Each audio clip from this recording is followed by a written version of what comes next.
আমি ভোটার তো আরো ২ বার হয়েছি। মানে এর আগের ২ বারই, কিন্তু আমি তো ভোট দিতে পারিনি। এরকম মানুষ যারা আসুক, যাতে আসুক যারা যা বলবে তা করে দেখাতে পারবে। এই বছরটি ঘিরে আমার দেশের জন্য প্রত্যাশা হলো একটা দুর্নীতিমুক্ত দেশ চাই, এবং আমরা চাই এরকম কিছু লিডার যারা শুধু পরামর্শ দিতে পারবে না, সামনে কাজও করতে পারবে, ওটা কাজ করেও দেখাতে পারবে।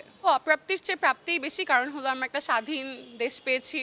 আর মানুষের মধ্যে আমরা ওই চেতনাবোধটা দেখতে পেয়েছি যে কেউ কোনো ডিকটেটর মানুষদেরকে কন্ট্রোল করতে পারবে না। অ্যান্ড এটা দেখেই মানে এই শক্তিতে আমরা অনেক আমার মনে হয় জাতি হিসেবে অনেক এগিয়ে গিয়েছি মানুষের সামনে, দেশের সামনে, পুরা বিশ্বের সামনে।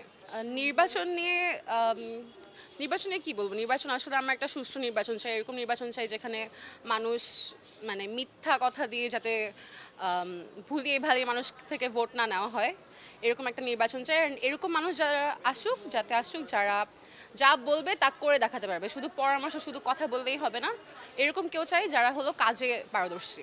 বছরের বার্তা দিব যে মানে কেউ আসলে নিজেকে উইক ভাববেন না, আপনারা নিজেরাই স্ট্রং। কারোর দ্বারা আপনি নিজেকে চেঞ্জ করার ট্রাই করবেন না, আপনি নিজের জায়গায় অবস্থান করে নিজের ভয়েসটাকে আরও উচ্চ করে নিজের সব কিছু বলুন, নিজের অধিকারকে তুলে ধরুন। নতুন বছর আমরা একটা নতুন বাংলাদেশ চাই, যেই উদ্দেশ্যে আমরা জুলাই বিপ্লব সাধন করেছি, সেই উদ্দেশ্য যেন সফল হয়। আমরা এরকম একটাই মানে আমাদের প্রত্যাশা যেন মিট করতে পারে, এরকম একটা বাংলাদেশ চাই। যদি সব কিছু নিয়ম নীতি মেনে চলে, তাহলে অবশ্যই একটা সুন্দর বাংলাদেশ আমরা গড়তে পারবো। প্রাপ্তি অপ্রাপ্তি আসলে তেমন কিছু না, যা গিয়েছে ভালোই, আর যা আসবে সেটার জন্যও ভালোই আশা করি। নতুন বছরে সবাই যেন নিজে এবং সবাইকে সুন্দর মতো বাঁচতে মানে মানে সহায়তা করে, সব নিজেকে, সমাজকে, সবার প্রতি একটা সহানুভূতিশীল এবং নিয়মকানুন মেনে চলে একটা সুন্দর দেশ গড়ার পেছনে সবাই যেন কর্মঠ হই। সত্যি বলতে কি, আমি ভোটার তো আরও ২ বার হয়েছি। মানে এর আগের ২ বারই, কিন্তু আমি তো ভোট দিতে পারিনি। তো আমি আশা করি যে নেক্সট যে নির্বাচন হবে সেখানে আমি আমার ভোটটা দিতে পারবো, আমার পছন্দের গভর্নমেন্ট চুজ করার জন্য আমি যেতে পারবো, এবং ভোটার হিসেবে আমার দায়িত্ব পালন করতে পারবো, এটাই আশা করি।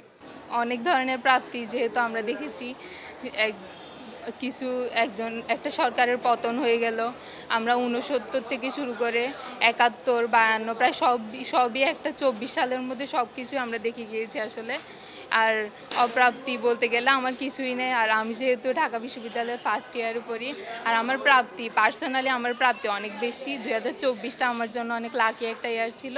২৫কে নিয়ে অবশ্যই ভালো কিছু করার, ভালো কিছু হওয়ার যাতে পসিবিলিটি হয়, এটাই আমার চাওয়া।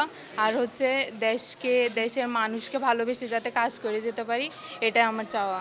বার্তা সবার জন্য অনেক অনেক শুভকামনা। আর দেশ ও দশের জন্য কাজ করব আমরা। আর দেশকে ভালোবাসবো, দেশের মানুষকে ভালোবাসবো, এই নিয়েই তো আমাদের জীবন। ধন্যবাদ।